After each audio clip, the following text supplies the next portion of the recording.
Good afternoon, guys. Back again. I was full sure of what I was going to talk about this afternoon, and then I started thinking, and then I started to think of other things, and then somehow I got confused again. So, a bit of this afternoon is about plannings and setting goals, because, well, it's very hard to get where you want to go without having a planned destination in mind or a goal. So, it's after Christmas. That debacle is out of the way, and everyone's saying they want to lose a bit of weight this year. They want to do it in such a way. They might want to lose a couple of kilos. So I'm going to give a nice, good example of what works for me. Okay, I want to do a photo shoot in September of this year. Okay, now if we want to go down through goal setting and all this, and we have to say, are they smart, are they measurable, are they attainable, are they realistic, and are they timely? So with that particular scenario for me, it's specific. I have a certain shape that I want to be in. It's measurable. That one's a bit tricky, but I can say I want a similar muscle definition to what I want before. Attainable, well, I've done it before. Same as anyone else might say they've been the same weight before. Realistic, I did it in 4 months, I'm going to give myself 9. And timely, well, I'm going to do it in September 2019. And then probably the most important thing about goals, which is actually not in the smart part of it, is, as Tom would say, stakes. Now, I'm not talking the tasty kind that you have with your onions and eggs. I'm talking about something that is going to hold you accountable. That's a really important thing. That's what I'm doing here. I am making myself accountable. I'm announcing on an internet broadcast that I want to do a photo shoot in September 2019. And I'm going to tag my good friend Oscar Burrell, who is probably one of the best photographers in Ireland, and I'll be trying to get him back in the foray again. He usually doesn't want to be getting bookings until the month ahead, but I'm going to give him a little tag, and hopefully he'll think nicely of me come September of this year. So, well, guess what's just happened now? I've told a lot of people, and now I feel I have to do it. So I guess I'm going to have to get a plan to get there. Now, I'm heavy right now. I'm about 88 kilos, which, okay, look, it's not overweight, but where I was on my photo shoot was I was about 78 kilos for the few months before, and then I did my cut. So first off, I'm going to need to lose 10 kilos, and ideally I want to do that in 6 months to give me a good, nice leeway, something I can do in my everyday life. So how am I going to break that down? Well, 10 kilos is 22 pounds. The logic I'm using can be used for anyone that wants to lose 22 pounds in 6 months. Would you like to lose 22 pounds in 6 months? I'm going to explain to you how to lose 22 pounds in 6 months. Yes, I am repeating myself because it's important. People only want to hear about how to lose 10 pounds now. What's more important is to be able to lose it over time. So, 10 kilos in 6 months. If I break that down, that means I need to lose 1 2/3 of a kilo per month. Okay? If I break that down per week, I need to lose just over 1/3 a kilo a week. And if you want to go down even further, is that 60 grams? 60 grams a day. I should be losing 60 grams a day on average. Now, what's that in pounds? Because some people don't care about kilos. So, if you want to lose 22.4 pounds in 6 months, you would have to lose 3 3/4 pounds per week. No, sorry, I apologise. 3 3/4 pounds per month. You'd be looking to lose just under a pound, like 0.87 pounds according to Excel here, per week. And that would be, I don't know what 0.12 pounds is because ounces and pounds aren't really that metric like. But less than a pound a week. Now, a pound doesn't sound like much, but there you go. If you did it for 6 months, if you were losing a pound a week for 6 months, you would lose, you'd lose a lot more than 22 pounds. And what if you wanted to slow that down a bit? What if you decided, I would be happy if I lost 22 pounds in 9 months? 22 pounds, 10 kilos in 9 months. How would that look?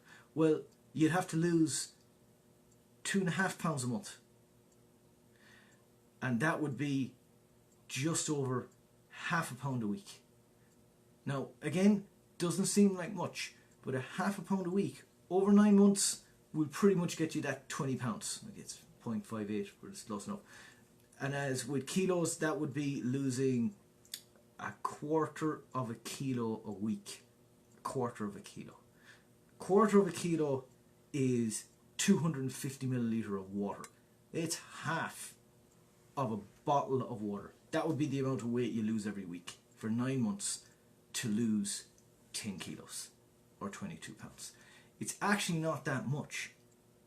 And this is where we all seem to go wrong. The inherent thing you need to understand first is you have to accept responsibility for your food the way it is. If you are eating a certain way and you are not happy with the way you are, changing that for a month and going back to eating the way you used to before is not going to fix your problem. It's only going to offset it for a month down the line, which is why we're always trying to get people to make small changes over time. Okay? And that's the beauty of doing it nice and slow. So if you can change one or two things this week, and I'm going to bet everyone out there knows something they're doing wrong. And the other mistake people make say, oh, it's only a one-off, it's only an exception. You're wrong. If you work in an office with 12 people, that means there are 12 birthday cakes going around in the year. That's one a month. Then you go out with your family another time a month. You go out with your partner another time a month. We're easily up to 24 outings already. And that's before you decide to have the odd night out with your friends.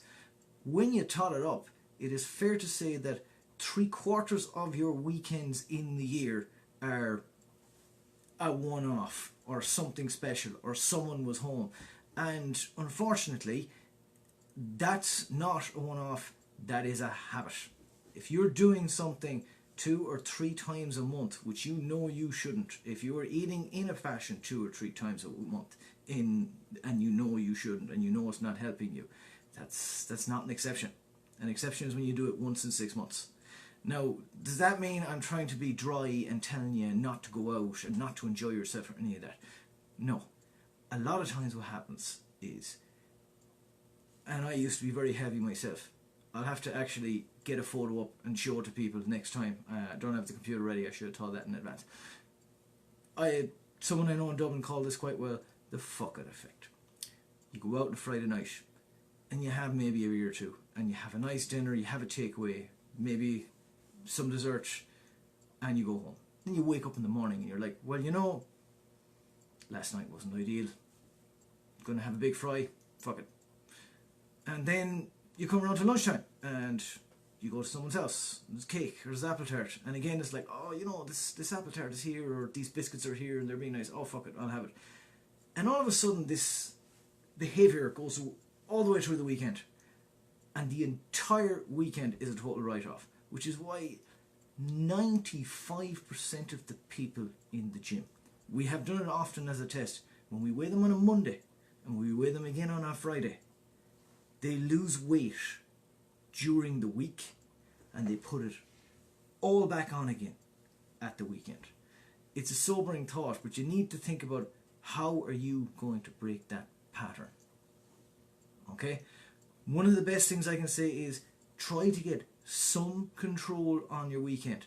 Say to yourself, is my Saturday morning or my Sunday morning breakfast the same or right every week? If not, try fixing that. Why not? That's one thing. And I've said before, try to get your routine food, as in your breakfast and your lunches during the week, try to get them nice and make them yourself. Try not to eat at the canteen at work. Even if you're getting a substitute to eat at your canteen, if it's causing you to gain weight, well, it's costing you more money, believe it or not. So try to get those under control. You're going to have a huge majority of your food under control. And there's little things you can change each week, just one bit at a time. And you're going to be able to take that half a pound off a week very easily, actually. It just requires conscious effort and to be responsible for yourself. It's easy to blame someone else or blame the food or blame the situation you're in, but someone once said on the internet, I'm pretty sure it was Charles Poliquin, he said, you are in 100% control of the food that goes in your mouth. There ain't no one pushing it in there, it's you. And some people don't like to hear that, but that's the fact. And look, if you are not sure what to eat, nice rule for you. The closer it is to nature, the less calories it's going to have. The less things you add to it, the less calories it's going to have. So when you have your dinner in the evening, try to have green beans or broccoli or cauliflower, not with cheese sauce on them, not with mayonnaise with them, and not with cream. Maybe have some potatoes, steamed, not covered in oil, not covered with pepper sauce. And you could have some chicken, roast, and not covered in breadcrumbs, and not covered with some kind of a cheese sauce. I like cheese a lot. Cheese is tasty, but unfortunately it's not a great choice if you're trying to lose weight. And if you start to eat in that kind of way, what I would say is the way your grandmother ate, you're not going to be far off. And that'll be a great start. So think now, think this week, we're not out of January yet, how much weight do you want to lose this year? And break it down. And you know what? If somebody doesn't know how to break it down, I got a lovely spreadsheet here. Send me your weight that you want to lose and the time you want to lose it in, and I will send you a message back telling you what you can do, how that'll be, and I can even give you a couple of tips. And I know people don't like leaving messages. That's fine. If you send a message through to our page, I will be discreet. I will not tell anyone who you are. I will not tell anyone who is messaging who, and I will send you back that message privately. And we can send a couple of messages back and forth to see if we can help you out. Okay? So, guys, think about that. Think about, honestly, do you want to lose weight this year and how much? And then just break it down. Very simple. Take care.